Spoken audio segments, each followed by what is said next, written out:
Welcome. Thank you for attending the presentation. My name is Carlos, and today I'll be presenting on my master's thesis, a collaborative electronic behavior assessment system, validation and evaluation of feasibility.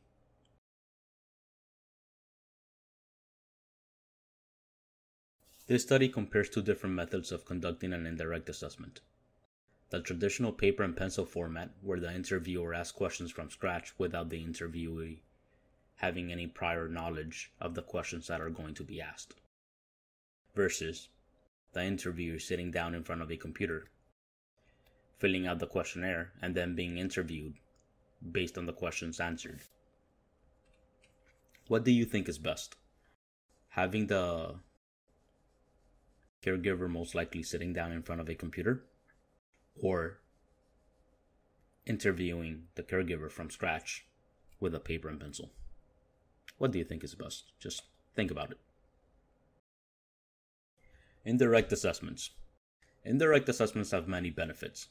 They inform the service provider, and as indicated by Lloyd Weaver and Staubitz, 2016, indirect assessments identify problematic situations, conditions, and contributes to hypotheses. O'Neill et al. 1997 indicated that indirect assessments are useful for assessing low-frequency behavior, or when it is unethical to conduct a functional assessment.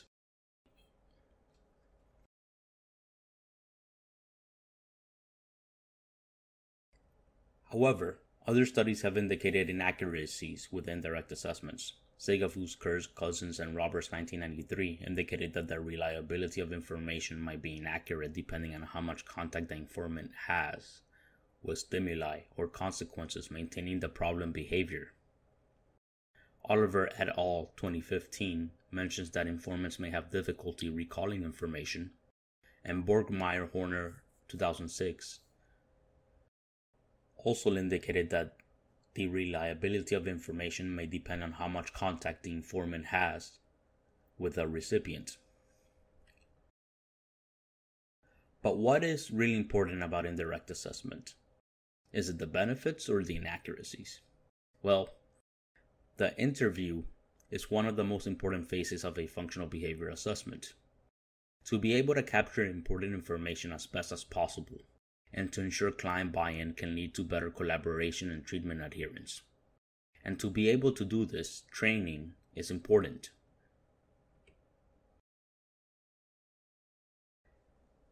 As I mentioned before, to be able to capture important information is critical, and you have to know what questions to ask.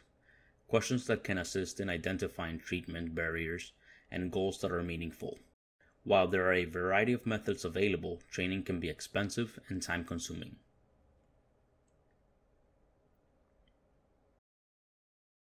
Sturmy 1994 reviewed several indirect assessment instruments. The main focus of these 4 assessment instruments was to identify potential functions that maintain the problem behavior. The author found that the functional analysis interview form, was the only instrument designed to collect additional information, such as ecological variables, individual communication modes, that would be helpful in clinical practice to design an effective intervention. All of these assessment instruments lacked questions that would be helpful in identifying variables that might hinder collaboration among relevant stakeholders. And what are those variables?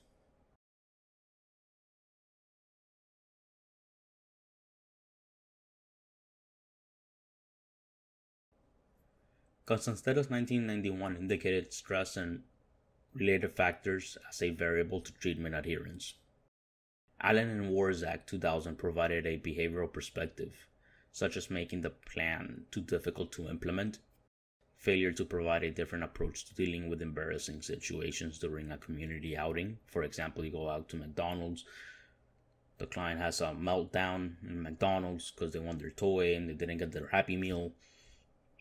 It can be a very embarrassing situation for the parent, and they may not want to do what's required in the behavior plan when they're out in public.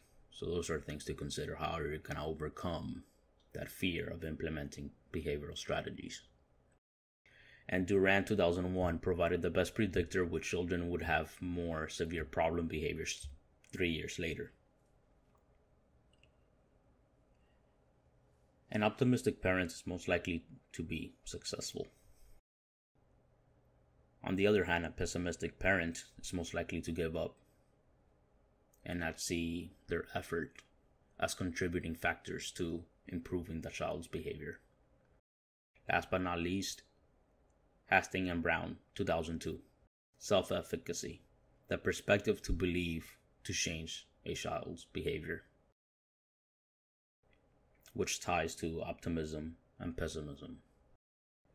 If you have a parent that believes they can change a child's behavior, that they believe that they're in control, most likely you're going to have very favorable outcomes with the child.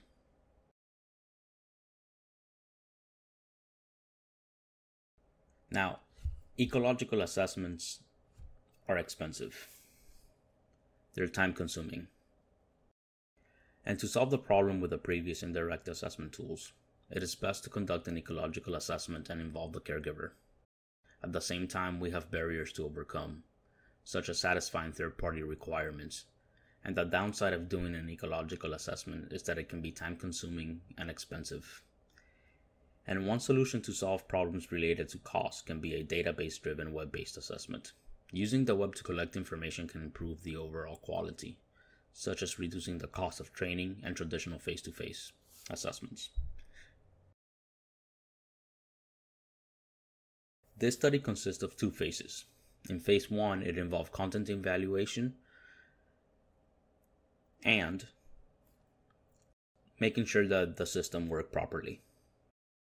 Before you send out a system to the masses, you have to do a lot of evaluation and testings to make sure that it is working appropriately as designed and there's no data leaks.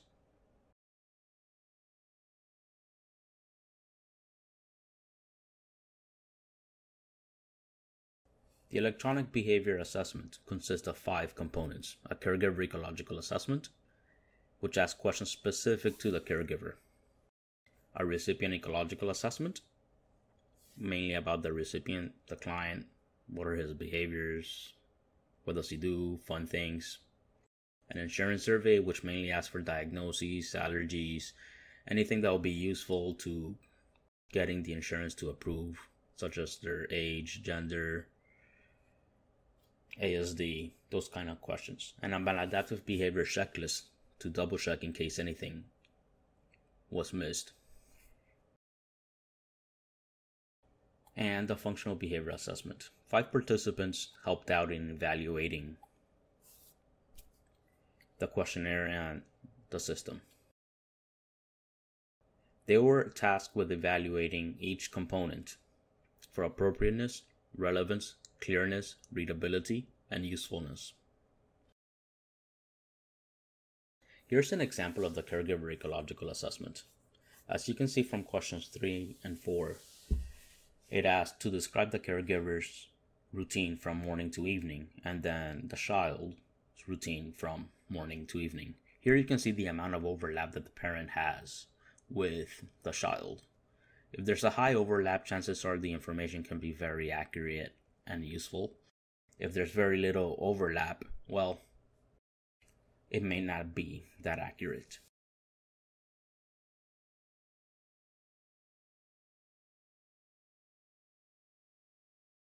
Here we have the data analyses after the 5 participants evaluating the assessment tool finished it.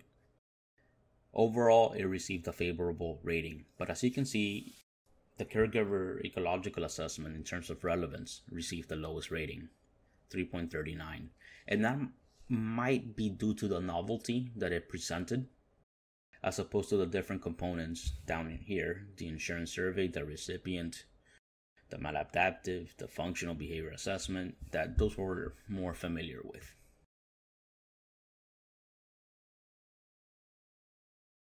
And here we have 2 graphs.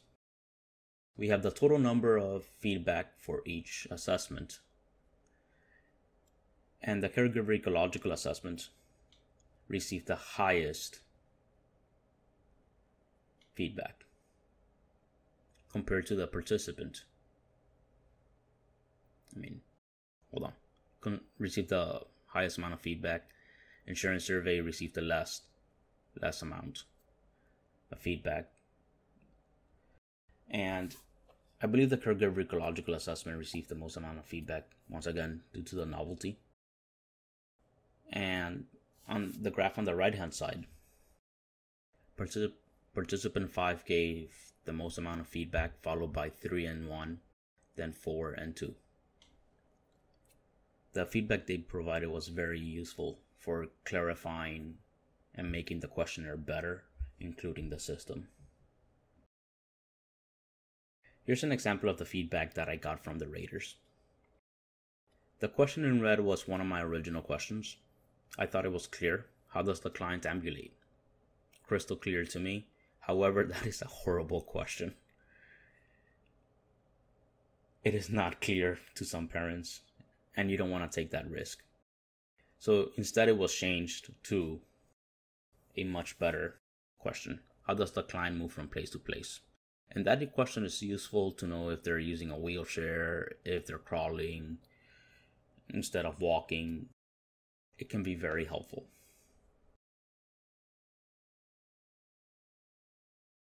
And now we move to phase 2 of the study. This is my favorite phase because it finally involved comparing the two formats to see what was better. And the purpose of phase 2 is to assess the efficiency, the time to complete the assessment in terms of duration, and the quality of information gathered. Because not only is it about being efficient, but also quality. Quality is a major factor, and we do not want to sacrifice quality for efficiency.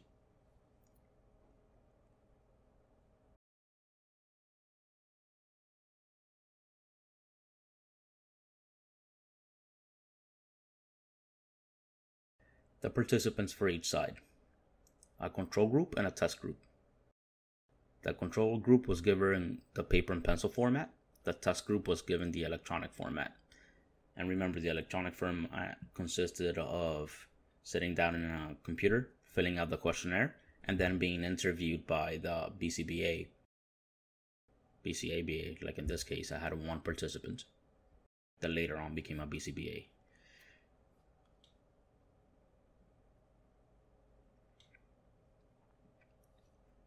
So yeah, it involves sitting down in front of a computer and then being interviewed to confirm the answers and the questions, and to make sure things were clear. So what do you think is best? Interviewing the parent from scratch, or having the parent sitting down in front of a computer and filling out the questionnaire? What do you think is best? Here is a graph of the control group, the time that it took to complete the assessment.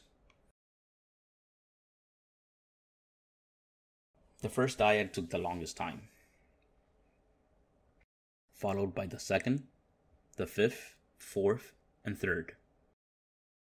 And here we have two things to compare the mean. The geo-mean, which is much more conservative, and it compensates for extreme outliers or extreme times, for example, dyad 1 and dyad 3.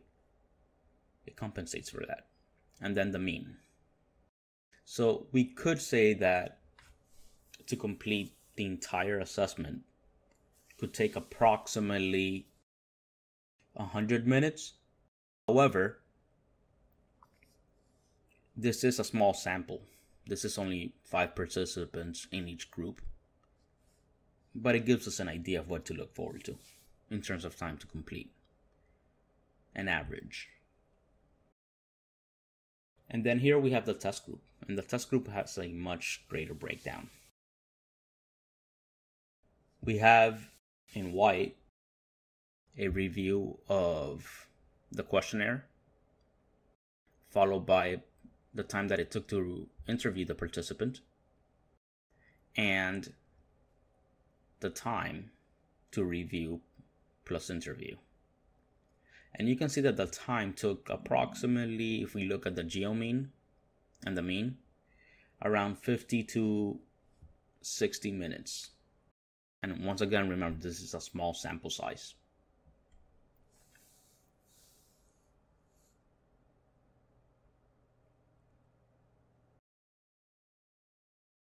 Here is the time that it took the parents to complete the assessment online. If you look at participant 5, 360 minutes. Why? Well, this is why. Participant 5 gave the richest, most detailed answers out of all the participants. Out of all of them.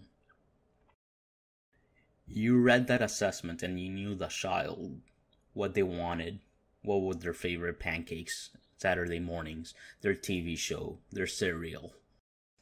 You knew everything. It literally felt like you known this client your whole life. That's how informative participant 5 was with the answers provided. Wow. But on average, if we look at the geo-mean and the mean, we can probably say that to complete the assessment could take anywhere around 120 minutes while they're sitting down in the computer.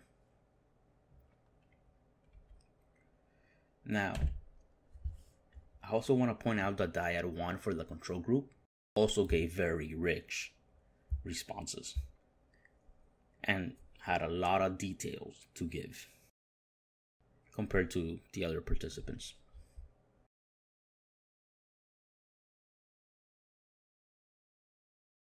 Now, without giving you any statistical feedback or any statistical numbers, here I have a box plot to compare the control group and the test group. This line down here are whiskers. Same thing here. These are the data points that are outside. And right here inside the box, you have pretty much the average where the majority of data points fall in. And the line that goes right in the middle of the box, that's the median. Without knowing any stats and looking at the graph, can you say that there is a statistical difference between the control group and the test group? And the answer to that is no. In terms of quality, there isn't. And even for the duration of the assessment, there was really no statistical difference between both formats. In case you're wondering what is the circle, these are extreme outliers. But overall, there was no statistical difference between either format. Using the questionnaire